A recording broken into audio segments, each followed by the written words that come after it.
지난주에 이어서 똑같이 떠남과 하늘문이라고 하는 주제를 좀 더 세부적으로 보려고 합니다. 야곱의 인생의 새로운 떠남이 물론 죄로 인해서 시작된 것이지만 그의 삶의 새로운 출발이 되는 새로운 어떤 분기점이 되는 시작하게 되는 뭔가를 새롭게 열어가는 그런 새로운 출발선상에 서게 되는 그 떠남을 오늘 한 번 더 보려고 합니다. 10절 11절 말씀 같이 한번 보겠습니다. 시작. 야곱이 브엘세바에서 떠나 하란으로 향하여 가더니 한 곳에 이르러는 해가 진지라 거기서 유숙하려고 가져다가 베개로 삼고 거기 누워 자더니. 뭔가 새로운 출발을 한다는 것은 부담이 되면서도 기대가 됩니다. 새롭게 뭔가를 다시 할 수 있다. 이건 기회이죠. 물론 시작은 죄 때문에, 실수 때문에, 가정이 엉망이 되어서 그렇게 발생한 것이지만 하나님은 우리를 뭔가 새롭게 하시는 그런 광야의 자리로 인도합니다. 모든 것을 가진 야곱이 모든 것이 부족함이 없었고 승승장구했고 이제 모든 원했던 장자권과 축복권을 가졌던 승리했던 야곱이 하루아침에 도망자로 생명의 위협을 받으면서 그것도 형의 죽음의 위협을 받으면서 쫓겨가는 외로운 도망자로 정처 없는 나그네로 언제 집에 돌아올지 언제 죽을지 어떻게 살아남을지 모르는 그런 광야로 한순간에 내던져졌죠. 고난이 시작됐어요. 자기가 원했던 그림이 아니었어요. 본인이 자초한 일이었어요. 본인의 실수 때문에 본인의 야망 때문에 본인의 욕심 때문에 벌어진 그런 외로운 자리에서 그러나 놀랍게 그는 전혀 계획하지 않았던 하늘의 문을 만나는 하나님을 직접 체험하는 본인의 인생에 직접 찾아온 누군가를 통해서가 아닌 나에게 바로 말씀하시는 그 하늘의 문이 열리는 그런 놀라운 경험을 하게 된다는 거죠. 여러분은 언제 그런 경험을 하셨습니까? 또 하고 싶으십니까? 꼭 광야에서만 그런 체험을 하는 건 아니에요. 광야로 나가는 자리는 그런 체험을 할 가능성이 많아요. 지난주 얘기했지만 나의 익숙함의 틀이 깨지고 나의 습관이 깨지고 여러분 우리의 믿음을 제일 방해하는 게 우리의 믿음이에요. 원래 가졌던 믿음. 우리의 신앙을 제일 방해하는 게 내가 형성하고 있는 옛 신앙의 틀이에요. 그 믿음이 깨어지는 자리에 나가면 그래서 수련회나 기도원이나 어떤 집회나 내가 일상적으로 내가 익숙했던 집회나 교회 생활이 아닌 전혀 새로운 그런 낯선 상황에서 우리가 하나님을 만날 가능성이 많은 거죠. 그러나 하나님은 거기만 계시지 않죠. 하나님은 어디서나 계세요. 언제나 계시죠. 제가 자주 얘기했지만 태초부터 지금까지 하나님의 영광은 온 우주 공간에 충만해요. 지금 여기도 충만해요. 한 번도 영광이 꺼진 적이 없어요. 하나님이 사라지셨던 적이 없어요. 하나님은 동일하게 태초부터 어디에서나 계십니다. 그래서 어디서나 은혜를 받을 수 있어요. 여기서도 은혜를 받을 수 있죠. 여러분 그럴 수만 있다면 굳이 기도원이나 수련회나 가지 않아도 돼요. 그러나 여기는 우리가 습관적인 일상에 늘 보던 뻔한 거기서 벗어날 수 없기 때문에 우리의 새로운 도전이 필요해서 그런 거죠. 사실은 하늘의 문은 늘 열려 있어요. 하나님은 늘 준비되어 계세요. 그러나 우리의 문제죠. 우리가 어느 날 주변은 안 바뀌는데 내가 변화돼서 주변이 바뀌어 보이는 경험을 해요. 가족이 새롭게 보이는 남편인데 아내인데 어느 날 굉장히 고맙고 굉장히 예쁘고 굉장히 소중하게 어느 날 내게 다가오는 때가 있어요. 늘 보던 하늘이 새롭게 아주 감동적으로 찾아올 때가 있어요. 전에는 몰랐는데 이 들풀이 꽃들이 굉장히 아름답게 보이는 어떤 순간이 있어요. 그거는 그 자리에 늘 있었죠. 꽃은 늘 있었고 하늘은 있었죠. 내가 변해서 그렇죠. 내가 어떤 위기가 왔든지 마음이 가난해졌든지 뭔가 영적으로 성숙해질 때는 내가 철이 들고 내가 바뀌면 새롭게 보이는 거예요. 하나님의 은혜는 늘 계세요. 하나님의 구원은 늘 임해 있어요. 그런데 내 상황이 바뀌면 내가 눈을 뜨면 내가 어느 단계에서 벗어나면 나의 믿음이 점프하는 거기가 광야고 거기가 하늘의 문인 거예요. 저는 여러분이 그런 새로운 하나님을 만나게 되기를 축복합니다. 그러면 우리는 평소에 어디에 갇혀 있을까? 무엇이 우리가 하늘의 문을 보지 못하게 하는, 우리를 구속하는, 우리를 제한하는 요소가 될까?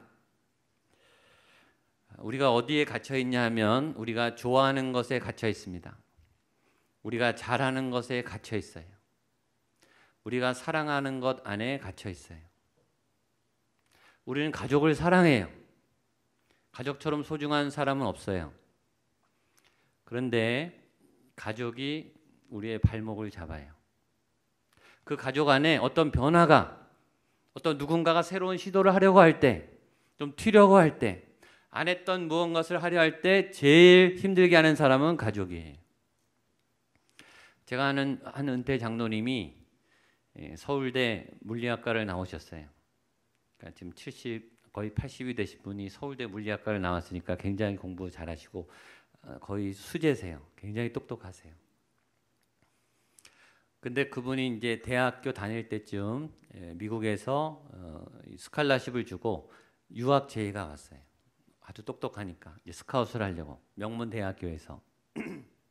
근데 그 장로님은 홀어머니를 모시고 있었어요. 아버님이 일찍 돌아가셔서. 그 어머니가 못 가게 막는 거예요. 나 혼자 못 있겠다. 너 가지 말아라. 그래서 졸업하시고 교편을 잡으셔서 배재 고등학교 교장으로 이제 은퇴하셨어요. 그것도 잘하신 거죠. 근데 그 장로님은 늘 그게 아쉬운 거예요. 내가 그때 나갔어야 되는데. 내가 그때 나갔다 오면 더 어머니를 잘 모시고 지금 우리 자녀들에게 더 좋은 앞길을 열어줬을 텐데 내가 그때 못 나간 거를 늘 후회하세요. 물론 그 본인이 선택한 삶도 만족하시지만 교회 안 나갔던 가족이 교회 나가려고 할 때 제일 힘들게 하는 사람은 가족이에요. 또 같이 교회 생활을 하는데 가족 중에 한 사람이 좀 믿음을 좀 더 열심히, 신앙생활을 좀 더 열심히, 교회 좀 더 헌신적으로 나가려고 할 때 제일 말리는 사람은 가족이에요. 왜 새벽기도 나가냐 이거죠. 주일만 나가라. 봉사를 도대체 몇 개 하는 거냐. 그거를 같이 교회 다니는 가족이 힘들게 하는 거예요. 사랑하는 것 안에 갇혀 있습니다. 교수님들은 공부를 굉장히 잘하세요. 연구하고 논문 쓰는 걸 잘하세요. 근데 연구가 교수님의 삶을 제한해요. 연구 안에 갇히게 해요. 음악 잘하는 분들은 음악이 가둬놔요. 미술 잘하는 분들은 미술 안에 갇혀 있고 운동 잘하는 분은 운동 안에 갇혀 있어요. 그것 때문에 다른 것을 안 해도 된다 이렇게 생각해요. 그리고 그 안에 안주해요. 갇혀 있기만 하면 다행이에요. 근데 여러분 우리가 제일 사랑하는 것이, 우리가 제일 잘하는 것이 가장 상처를 많이 주는 거 아십니까? 우리가 부모님에게 제일 큰 상처를 받아요. 그게 우리 무의식 속에 깔려 있어요. 그게 평생 우리를 힘들게 해요. 우리는 자녀에게 제일 큰 상처를 받아요. 여러분 사랑하는 사람에게 제일 큰 상처를 받게 돼 있어요. 우리를 제일 아프게 합니다. 여러분 내가 잘하는 전공이 나를 제일 큰 상처를 줘요. 내 직장이, 내가 몸담아 일하는 직장이 나에게 제일 힘들게 해요. 내가 잘하는 그것이 어느 날 좋은 도움을 주다가 어느 날 돌이킬 수 없는 깊은 상처를 주는 것은 바로 거기서부터 받게 돼요. 사랑하는 것, 아끼는 것, 좋아하는 것, 잘하는 것에 우리는 상처를 받게 돼 있습니다. 이유는 그 안에 내가 갇혀 있었기 때문이에요. 그것이 좋은 줄 알고 그 안에 붙잡혀 있었기 때문이에요. 하나님이 주시는 계속적인 도전과 부름과 모험을 향해서 나아가야 될 그 기회를 놓치고 그 안에 갇혀 있었기 때문이에요. 그래서 다치는 겁니다. 하나님은 모험하시는 하나님이에요. 새로운 창조의 하나님이세요. 매일매일 새 날을 주시죠. 어떤 날도 똑같은 날은 없어요. 삶 자체가 모험이에요. 하나님은 우리를 창조적인 존재로, 창조에 도전하는 모험의 존재로 만드셨어요. 그러나 우리의 성품은 지난주 말했듯이 계속 안전을 향해서, 더 안전한 것을 향해서, 자리를 잡으려고, 더 평안을 향해서 나아가려고 하는 관성이 있습니다. 그래서 때로 하나님이 강제로 우리를 걷어차세요. 광야로 밀어넣으세요. 오늘 야곱이 그런 상황이죠. 그 자리를 박차고 나가면 무슨 일이 생기는가? 새로운 세계가 열리죠. 우리가 두려워했던 새로운 세계, 낯선 세계, 무서운 세계, 두려운 세계가 열려요. 그러나 그 세계는 하나님이 인도하는 세계예요. 지난주에 얘기했지만 내 스케줄이 통하지 않는, 내 장점이 통하지 않는, 내 삶의 패턴이 통하지 않는 하나님의 스케줄, 하나님의 시간 계획, 하나님의 라이프 스타일로 내가 바뀌어가는 과정이기 때문에 두려워요. 두렵지만 해볼 만한 거예요. 오늘 야곱을 하나님이 그런 인생으로 부르십니다. 그래서 이 야곱의 인생에 잊을 수 없는 터닝 포인트가 생겨요. 성장할 수 있는 생장점, 점프하는 그런 계기가 생깁니다. 12절 말씀을 같이 보겠습니다. 시작. 꿈에 본즉 사닥다리가 땅 위에 서 있는데 그 꼭대기가 하늘에 닿았고 또 본즉 하나님의 사자들이 그 위에서 오르락 내리락 하고 그가 원했든 원치 않았든 그런 강제적으로 내던져졌어요. 이 험난한 세상 가운데 그 안전했던 집안에서 벗어나서 모든 것을 가진 사람이 아무것도 없는 사람으로 내동댕이 채워졌어요. 그리고 그의 삶이 새롭게 시작됐어요. 거기에는 하나님의 계획이 있는 거예요. 새 세계가 열립니다. 낯선 세계가 열려요. 두려운 세계가 열려요. 예측 불가능 세계가 열리죠. 위대한 도전이고 위대한 모험이에요. 위험한 모험이지만 위대한 모험입니다. 저는 그 위대한 모험 앞에 저와 여러분이 지금도 내 던져졌음을 여러분들이 인정하시고 이왕 던져진 것을 그렇게 하나님과 동행하는, 하나님과 모험을 떠나는 새로운 삶을 시작하게 되기를 축복합니다. 인생 자체가 모험이죠. 하나님은 우리의 인생 스케줄 안에 그렇게 떠나게 하는, 지난주에 말씀드렸던 그런 스케줄을 넣어 놓으셨어요. 엄마의 몸 안에서 그 안전한 곳에서 무조건 밖으로 나와야 돼요. 그리고 엄마의 품 안에 있던 아이는 이제 걷기 시작하면서 점점 엄마로부터 멀어져요. 거리상으로 심리적으로 점점 멀어지죠. 떠납니다. 그 아이가 유치원을 가고 학교를 가면서 사회생활을 해요. 친구를 사귀어요. 사회생활을 하기 시작해요. 청소년기에 사춘기를 겪어요. 사춘기는 너무 중요한 기간이, 그 사춘기를 겪으면서 자아가 생겨야 돼요. 우리 아이는 사춘기를 안 겪은 것 같다. 나는 사춘기가 없었던 것 같다. 그건 위험한 분이에요. 굉장히 위험한 거예요. 자아가 형성되지 않은 거예요. 나의 삶이 아니라 누군가 내게 덧입혀준, 부모님이 더 씌워준 잘못된 삶을 살고 있다는 사인이에요. 사춘기는 꼭 있어야 돼요.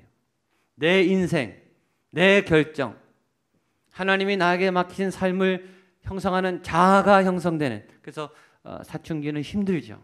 부모님하고도 힘들어요. 왜냐하면 자아가 서야 되기 때문이죠. 그 진통을 알아야 돼요. 그리고 청년이 됩니다. 직장을 가져야 되고 생업을 얻어야 되고 결혼을 해야 됩니다. 여러분, 이 스케줄을 따라 살기도 벅차죠. 사실 그것도 쉬운 일이 아닙니다. 대학교를 가는 일, 직장에 취업하는 일, 결혼을 하는 일, 아이를 낳는 일, 아이를 키우는 일 제일 어려워요. 사실은 그것도 벅찹니다. 하나님이 매일매일 우리의 스케줄에게 그런 떠남의 스케줄을 주셨는데, 그러나 인간은 그것을 만족해도 만족하지 않아요. 인간은 영적인 존재입니다. 의미와 가치가 있는 존재예요. 영적인 만족이 채워지지 않으면 그 자리에 가도 그것을 얻어도 굉장히 허탈해져요. 뭔가 우리에게는 깊은 의미와 가치가 채워져야 만족을 얻는 그런 존재로 창조됐거든요. 그래서 하나님을 만나는 영적인 경험, 이 부르심은 또 다른 경험이에요. 그런 일상의 경험 안에 하나님을 만나는, 하나님과 함께하는 영적 큰 두 번의 부르심, 아브라함 설교할 때 얘기했죠. 큰 두 번의 영적 점프가 있어야 돼요. 첫 번째는 구원을 향한 부르심이고, 두 번째는 사명을 향한, 하나님과 동행을 향한 하나님의 콜링이에요. 야곱은 인생의 두 번의 터닝 포인트가 있었어요. 여러분도 인생의 터닝 포인트가 있죠. 그 인생의 터닝 포인트는 야곱에게 영적 터닝 포인트이기도 했어요. 그 두 가지는 지금 여기에 있는 이 베델 사건이, 또 하나는 20년 후에 있는 브니엘 사건이, 그 두 번의 하나님을 향한 강한 영적 경험이 야곱의 인생을 완전히 뒤집어 놨어요. 영적 경험이 우리의 삶을 바꿉니다. 그리고 우리를 굉장히 팽창시켜요. 급속도로 팽창시켜요. 삶의 획을 그어요. 패러다임이 바뀌어요. 전 여러분이 이런 영적 경험을 하게 되기를 축복합니다. 오늘 제 경험을 잠깐 나누려고 합니다. 지난주 저녁 예배 때 잠깐 나눴지만 저는 모태신앙에 부모님 다 장로님, 권사님 지금 은퇴하셨습니다. 태어나면서 교회 생활을 했어요. 교회를 한 번도 빠진 적이 없어요. 교회 생활을 잘하고 좋아했어요. 회장, 임원, 수련회, 교사 안 해본 게 없어요. 그리고 교회가 좋았어요. 전 초등학교 때부터 저녁 예배 나가고 중고등학교 때 교회 3번, 4번, 대학교 가서는 거의 매일 갔어요. 교회에서 살았어요. 교회가 좋았고 개인적으로 중학교 때 예수님을 만나서 믿음도 있었어요. 체험적인 믿음도 있었어요. 근데 대학교 1학년 때 가을에 9월에 제 후배가 저를 데리고 예수전도단 화요 모임 집회에 데려갔어요. 제가 거기서 충격을 받았어요. 저는 교회가 제일 익숙했고 제일 좋았고 제일 잘한다고 생각했어요. 예배 다 알죠. 1년 스케줄 다 알죠. 8월이면 뭐하고 9월이면 뭐하는지 다 알아요. 근데 그때 만난 하나님, 그때 경험한 예배는 제가 처음 드려보는 예배. 그 하나님은 제가 처음 만난 하나님이에요. 정말 새로웠어요. 정말 놀라웠어요. 예배 내내 막 울었어요. 너무 좋아서. 제가 그전에 드리던 예배랑 다른 예배였어요. 그리고 그때 만난 하나님은 내가 알던 하나님이 아니라 새로운 하나님인데 그러나 낯설지는 않았어요. 정말 내가 꿈에 그리던 천국 같은 정말 새로운 영적인 예배였습니다. 저도 믿음에 대해서는 할 말이 있었어요. 저도 믿음이 좋다고 자부했어요. 근데 거기 있는 분들은 저보다 믿음이 좋아 보였어요. 그리고 부러웠어요. 그런데 굉장히 아름다웠어요. 너무너무 그리고 저도 하나님하고 친하다고 생각했는데 그 사람들은 더 친해 보이는 거예요. 더 뭔가 제가 모르는 하나님과 굉장히 가까운 그런 모습을 봤어요. 제가 또 하나 받은 충격은 뭐냐면 제가 이때까지 경험했던 교회는 피난처예요. 세상에서 찢기고 상해서 다 얻어맞고 와서 위로받고 밥 먹고 행사하고 우리끼리 이런 교회였어요. 좋은 교회죠. 근데 거기서 보는 그 예배 때 봤던 그 사람들은요. 세상을 나가 싸우는 분들이에요. 저는 그런 분들을 처음 봤어요. 다 얻어맞고 위로받는 그런 분들만 있는 게 아니라 여기서 세상을 바꾸려고 전사처럼 튀어나가는 정말 다윗처럼 요새처럼 그리고 세상을 이기는 세상에 영향력을 주는 굉장히 강해 보이는 믿음의 사람들이었어요. 아름답고 강해 보였어요. 제가 신앙생활했던 믿음하고 달라 보였어요. 도대체 이게 뭔가? 이런 세계가 있었구나. 교회가 이게 다가 아니었구나. 제 비늘이 벗겨졌습니다. 그리고 그날 그 모임에서 예수 우리 왕이야 여러분 아시는 그 찬양을 처음 한국에 소개한 장소였어요. 거기가 신곡이라고 나와서 그래서 더 잊을 수 없는 그런 모임이었습니다. 그래서 제가 그런 도전적인 믿음의 삶을 살게 됐고 매주 갔어요. 매주 누가 뭐라 그러지 않아도 모든 스케줄보다 우선순위로 갔습니다. 그리고 저는 하나님의 그 일을 사모하게 됐습니다. 신학을 하고 싶었어요. 당장 저는 공대생이었는데 근데 저는 장남이고 저희 가정은 형편이 넉넉하지 않았어요. 아버님이 제 졸업만 기다리고 계셨어요. 부담스러워 하셨기 때문에. 저는 그때는 금성인데 지금 LG죠. LG에서 장학금과 용돈을 받고 있었어요. 대학교 2학년 때부터. 그래서 신학을 하겠다는 말을 할 수가 없었어요. 너무너무 부담이 됐기 때문에. 5년 동안 고심을 했습니다. 저는 장남이고 굉장히 사랑받은 아들이었습니다. 제가 그때까지 부모님에게 노를 해본 적이 없어요. 부모님이 말씀하기도 전에 알아서 제가 다 잘해드렸어요. 제 나름대로. 근데 그 5년이 지난 다음에 도저히 참을 수가 없었어요. 부모님 앞에 말씀을 드렸죠. 저는 제 길을 가겠습니다. 부모님은 굉장히 당황하셨어요. 그리고 힘들어 하셨습니다. 그러나 허락해 주셨죠. 제가 그때까지 살면서 제일 힘든 결정이었어요. 한 번도 해보지 않은. 그러나 지금 생각하면 제일 잘한 결정이라고 저는 생각합니다. 하나님을 향한, 그리고 제 모교회를 떠났어요. 사역을 시작했죠. 그러면서 하나님이 저를 바꾸시는데 막 바뀌는 거예요.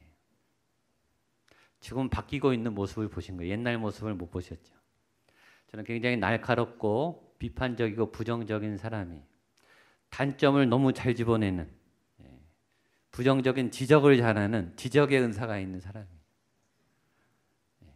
항상 안 좋은 거 얘기하고 비판적으로 얘기하고.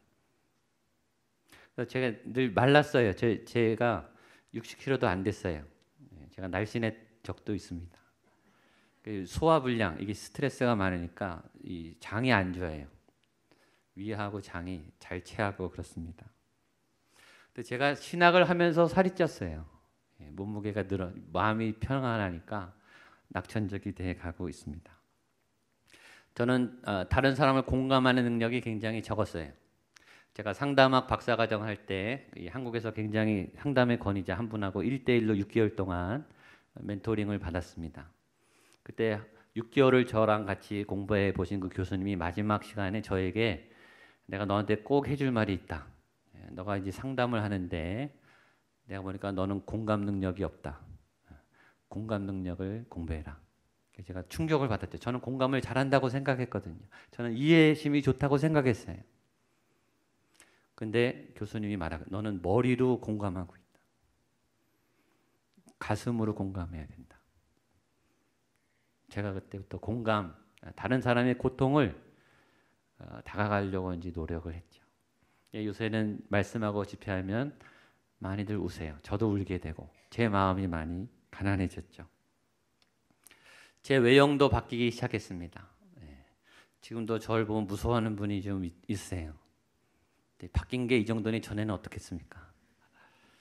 제가 오늘의 교회 부목사로 있을 때 하영조 목사님이 저를 처음 만나자마자 하신 말, 제가 작년에도 한번 말씀드렸는데 저도 그것도 충격이었어요. 저를 만나자마자 내가 당신을 성형수술 해주고 싶다. 이 말을 제일 먼저 하셨어요. 당신 눈썹이 너무 싸나워서 눈썹을 다 밀어내고 이렇게 부드럽게 그려주고 싶다 그러더라고요. 그때는 막 화가 났어요. 어떻게 아무리 부교육자지만 이런 인격적인 왜 얼굴을 가지고 그러시나. 근데 화면에 비친 제 얼굴을 보고 제가 사납다는 걸 알게 됐어요. 그래서 돌아가시기 3주 전까지 저 만날 때마다 더 웃으라고, 계속 웃으라고. 당신은 긴장하고 웃지 않으면 무서운 얼굴이니까 성도들한테 그러면 목회하기 어렵다고. 제가 계속 야단 맞았어요. 좋아진 게 이 정도예요. 많이 웃으려고 하고 있습니다. 제 얼굴이 밝아졌어요. 사역을 어떻게 했냐면 지지 않으려고 열심히 했습니다. 하나님을 위해서 했지만 지기는 싫었어요. 누구보다 어떤 교육자보다 잘하고 싶었어요. 우리 팀이 좋은 성과를 내고 싶었어요. 그래서 저보다 잘하는 사역자 공동체에 있으면 막 시기했어요. 박수는 쳐주지만 속으로는 기분이 나빴어요. 나도 더 잘할 수 있는데. 사역을 경쟁적으로 했죠. 그때부터 하나님이 제 성격을, 제 상처를, 제 얼굴을, 제 라이프 스타일을 하나하나 수술을 하고 계세요. 지금도 하고 계세요. 지금 목양교회 와서도 제가 변하고 있어요. 더 부드러워지고 있어요. 제 설교도 계속 바뀌고 있어요. 저는 제가 알아요. 하나님이 저를, 제 모난 이 성격을 계속 두드리고 계신다는 걸 알아요. 그리고 좋아지고 있다는 걸 알아요. 저는 10년, 20년에 더 부드러워지게 하실 거라고 저는 믿어요. 하나님이 제 성격을. 여러분, 제가 변해봤기 때문에, 제가 그 세계를 떠나봤기 때문에 저는 자신 있게 얘기해요. 여러분, 모험을 떠나세요. 믿음의 모험을 떠나세요. 여러분의 믿음 안에 갇혀있지 마시고 나를 위한 믿음, 내 기도 제목을 위한 나의 믿음이 아니라 하나님을 향한 믿음의 세계로 둥지를 떠나서 과감히 모험을 하세요. 거기는 새로운 세계예요. 하나님은 믿을만 하세요. 하나님은 좋게 바꿔주세요. 여러분의 그 자리가 안전하고 좋은 것 같지만 거기가 여러분의 감옥이 될 수가 있어요. 거기를 벗어나셔서 오늘 야곱처럼 위대한 하나님의 모험을 향해 여러분의 믿음의 날개를 펴시기를 축복합니다. 거기에는 상상하지 못했던 새로운 세계가 있어요. 저는 앞으로 기대해요. 저는 제가 이때까지 경험한 것보다 더 놀랍고 새로운 앞으로 믿음의 삶을 살 거라고 저는 믿습니다. 그렇게 하나님이 하실 거예요. 제가 20년 동안 믿었던 하나님은 그런 하나님이셨기 때문이에요. 거기에는 하늘의 문이 있었어요. 하늘의 문은 무엇인가? 12절 말씀 같이 보겠습니다. 12절입니다. 시작. 꿈에 본즉 사닥다리가 땅 위에 서 있는데 그 꼭대기가 하늘에 닿았고 또 본즉 하나님의 사자들이 그 위에서 오르락 내리락 하고 야곱의 인생에 새로운 하늘이 열렸습니다. 여러분, 하늘이 뭡니까? 하늘은요, 사람이 절대 도달할 수 없는 게 하늘이에요. 우주선도 못 가요. 우주선은 대기권과 우주로 나가죠. 천국은 못 가요. 하늘은 인간이 노력으로 절대 다다를 수 없는 영적인 굉장히 순수한 신비의 어떤 지점이에요. 우리의 노력으로 갈 수 있는 데가 아니라고요. 그런데 그 하늘문이 열렸어요. 열렸다는 게 굉장히 중요하죠. 우리가 하늘문을 열 수 있는가? 못 엽니다. 하나님이 열어야 열려요. 하나님의 때에, 하나님의 시간에, 하나님의 장소에서 열리는 거예요. 저는 기도해요. 이 목양교회 이 예배 성전이 그런 자리가 되기를 축복합니다. 여러분에게 잊을 수 없는 영적 터닝 포인트가 되는, 하늘의 문이 열리는, 하늘의 세계가 열려지는, 우리가 여는 게 아니라 하나님이 열어주시는 그 자리가 되기를 축복합니다. 그런데 하늘문이 열렸을 뿐만 아니라 거기서 사닥다리가 내려왔어요. 무슨 말인가요? 우리가 올라갈 수 있는 게 아니에요. 그분이 내려오셔야 돼요. 예수님이 찾아오셔야 돼요. 저와 여러분은 하나님을 죽어도 못 찾아요. 그분이 나타나 주셔야 되고 만나 주셔야 돼요. 하나님이 모세를 찾아왔어요. 모세가 찾아간 게 아니에요. 베드로가 찾아간 게 아니에요. 사도 바울이 찾아간 게 아니라 어느 날 갑자기 그분이 내 인생에 찾아오셨어요. 찾아오시는 거예요. 찾아오고 계세요. 여러분, 찾아오시는 그 주님을 꼭 만나십시오. 찾아오셨을 뿐만 아니라 그 사닥다리가 오르락 내리락 한다 그랬어요. 그는 한 번 열려서 끝나는 게 아니라 계속 교제를 한다는 거죠. 왕래, 교통, 성령님과 동행하는, 하나님과 새로운 삶이 연결된, 하나님과 연결된, 하나님과 계속 한 번 만나고 끊어지고 또 만나고 끊어지는 이런 분이 있고 계속 연결하는 분이 있어요. 달라요. 여러분, 믿음이 달라요. 주일마다 만나는 분이 있고 일주일 내내 만나는 분이 있어요. 예배 시간에만 만나는 분이 있고 예배 시간 만나자마자 끝나는 분이 있어요. 그건 달라요. 사닥다리는 계속 오르락 내리락 연결이 돼야 되는 거예요. 여러분, 영적인 공급이 있어야 돼요. 그리고 거기에 말씀이 부어집니다. 중요한 말씀이죠. 13절 14절입니다. 시작. 또 본즉 여호와께서 그 위에 서서 이르시되 나는 여호와니 아브라함의 하나님이요 이삭의 하나님이라. 내가 누워있는 땅을 내가 너와 내 자손에게 주리니 내 자손이 땅의 티끌같이 되어 내가 서쪽과 동쪽과 북쪽과 남쪽으로 펴져 나갈지며 땅의 모든 족속이 너와 내 자손으로 말미암아 복을 받으리라. 아멘. 여러분, 지금 야곱이 너무 외롭고 너무 두렵고 너무 막막하고 다 빼앗겼고 부끄럽고 엉망진창이에요. 지금 추락도 이런 추락이 없어요. 망신도 이런 망신이 없어요. 사람이 없어서 들 망신이지 자기가 볼 땐 너무 창피한 거예요. 너무 무섭고 막막하고. 외로운 분들에게 제일 필요한 거는 다가가서 말 걸어주는 거예요. 근데 어떤 말을 해주느냐? 바로 그 말, 그 필요한 말. 하나님의 말씀이 야곱에게 정확하게, 야곱이 원했던 바로 그 말씀, 야곱이 필요한 바로 그 말씀. 저는 여러분이 그 말씀을 듣게 되기를 축복합니다. 바로 그 말씀. 하나님의 말씀인데 내가 기대했던 바로 그 말씀. 네 가지. 하나는 나는 너의 하나님이다. 내가 하나님인데 너의 하나님이다. 내가 네 거다. 너가 내 거다. 이런 거죠. 그 다음에 이 땅을 너에게 줄 거다. 야곱이 얼마나 욕심이 많아요. 이 땅 내가 다 줄게. 세 번째, 너는 번성할 거야. 너는 창대해질 거야. 너는 부흥할 거야. 너는 유명해질 거야. 다 얻죠. 마지막, 너는 복을 받고 너로 인해서 많은 사람이 복을 받게 될 거야. 이거보다 더 큰 은혜가 어디 있습니까? 야곱이 그렇게 뺏기기 싫은, 얻고 싶은 그 복을 다 주겠다는 거예요. 여러분, 이 얘기를 듣는 야곱이 어땠을까요? 상상을 해보세요. 저는 너무 놀라서 눈물만 흘렸을 것 같아요. 할 말이 없죠. 이 하나님의 은혜에 할 말이 없어요. 그리고 이 영적 체험이 야곱의 나그네 생활 20년을 붙잡아 줍니다. 굉장히 큰 재산이에요. 이것처럼 큰 재산은 없습니다. 하나님 경험, 하나님의 말씀의 경험, 바로 그 말씀. 저는 저희 교회에서 여러분이 하나님의 그 말씀을 얻게 되기를 축복합니다. 그리고 야곱이 얻은 이 놀라운 그 말씀의 응답을 여러분도 받게 되기를 주님의 이름으로 축복합니다. 아멘. 기도하겠습니다. 하나님 아버지, 우리는 좋은 것에 도망가 있습니다. 잘하는 것에 숨어 있습니다. 안전하다고 울타리를 쳐놓고 나가지 않습니다. 고집하고 있습니다. 그러나 그것이 우리에게 가장 큰 상처를 주고 가장 큰 걸림돌이 될 수가 있습니다. 하나님, 우리의 울타리를 쪼개시고 부수셔서 광야로 내던지셔서 더 큰 하나님, 더 큰 세계, 하나님의 위대한 비전과 꿈을 바라보게 하시는 그 모험에 들어갈 수 있는 하나님의 용기를 내게 하여 주시옵소서.